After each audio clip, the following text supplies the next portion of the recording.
La bruja en el cerro.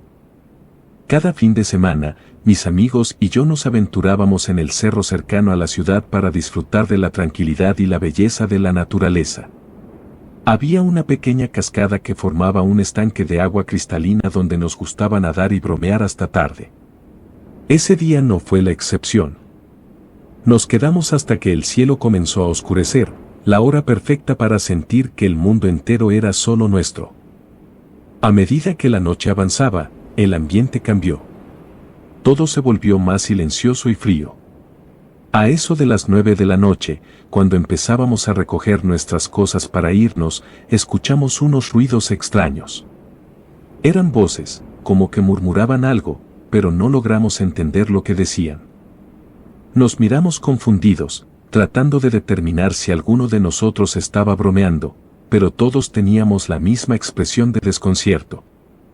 Decidimos investigar, porque en ese cerro a esas horas no debía haber nadie más que nosotros. Nos vestimos rápidamente y nos dirigimos hacia donde parecían venir los sonidos. Los ruidos se hacían más fuertes y, al acercarnos, pudimos distinguir una figura entre los árboles, oculta parcialmente por la maleza.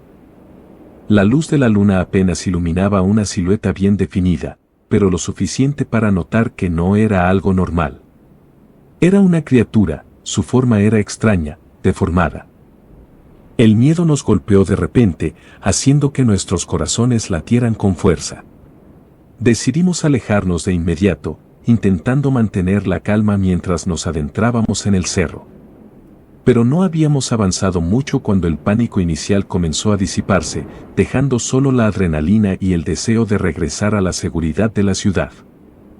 Seguimos caminando en silencio, intentando racionalizar lo que habíamos visto. Quizás solo era nuestra imaginación, algún animal raro. No lo sabíamos. Pero entonces, lo vimos. Justo en medio del sendero por donde caminábamos, una anciana estaba de pie. Nos detuvimos en seco, sorprendidos y asustados. Nadie debía estar allí, mucho menos una anciana a esa hora. ¿Quién es usted? ¿Necesita ayuda? Gritamos, tratando de mantener la calma. La anciana no respondió. En lugar de eso, giró su cabeza lentamente hasta que quedó al revés, sus ojos brillaban con una malicia que me heló la sangre. Empezó a avanzar hacia nosotros, pero no caminaba, se deslizaba sobre el suelo, y su risa, esa risa burlona y aterradora resonaba en la oscuridad, haciendo que mi piel se erizara. Sin pensarlo 2 veces, dimos media vuelta y comenzamos a correr de regreso. Los árboles y arbustos parecían confabularse en nuestra contra, golpeándonos y arañándonos mientras buscábamos desesperadamente una ruta alternativa. Recordé otro sendero que conocía, uno que bordeaba el cerro y llevaba de vuelta a la ciudad.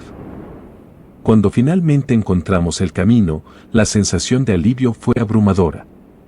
Nos apresuramos, deseando poner tanta distancia como fuera posible entre nosotros y esa cosa que nos había perseguido. Sabíamos que no era una simple anciana. Las historias de la región hablaban de brujas, de bolas de fuego que flotaban en el aire y de personas que desaparecían en el cerro.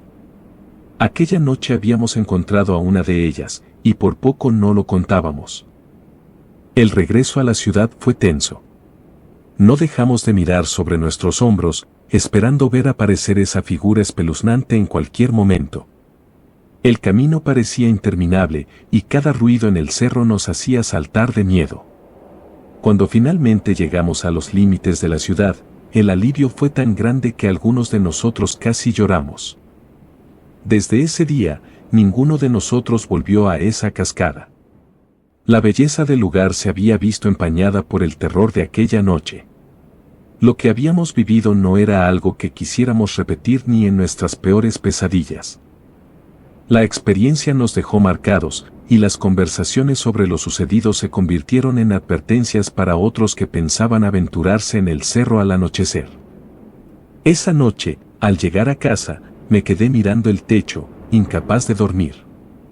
Las imágenes de la anciana y su cabeza girada al revés, la risa burlona y el miedo tangible en el aire me perseguían incluso con los ojos abiertos. Mis amigos y yo nos mantuvimos en contacto más que nunca después de eso, intentando entender y procesar lo que habíamos vivido. Con el tiempo, aprendimos a hablar del incidente con cierta distancia, pero nunca sin respeto. Sabíamos que había algo en ese cerro que no podía explicarse con lógica. La anciana, la bruja, era real. Las historias que habíamos escuchado no eran solo cuentos para asustar, eran advertencias. Hay quienes dicen que la curiosidad puede ser peligrosa, y nosotros lo comprobamos de la peor manera. No sé si alguien más se ha encontrado con esa bruja después de nosotros, pero cada vez que escucho sobre alguien planeando un viaje al cerro, no puedo evitar advertirles, contarles nuestra historia. No sé si me creen, pero siento que es mi deber intentar protegerlos de lo que hay en ese cerro. Y así, nuestra historia se convirtió en parte del folclore local. Un relato de advertencia, una experiencia que ninguno de nosotros quiere repetir pero que llevamos con nosotros como una cicatriz en el alma. La cascada en lo profundo del cerro sigue allí, esperando a quienes no creen en las historias, a los que necesitan ver para creer. Pero nosotros, los que vimos, no necesitamos más pruebas. Sabemos lo que hay, y eso es suficiente para mantenernos alejados para siempre. Cada vez que pienso en esa noche, un escalofrío recorre mi espalda. Sé que lo que vimos fue real, y aunque hay quienes dicen que exageramos, nosotros sabemos la verdad. Porque una vez que te encuentras con el mal cara a cara, nunca vuelves a ser el mismo. El cerro guarda sus secretos, y uno de ellos casi nos atrapa. La bruja sigue ahí, riendo en la oscuridad, esperando a su próxima víctima.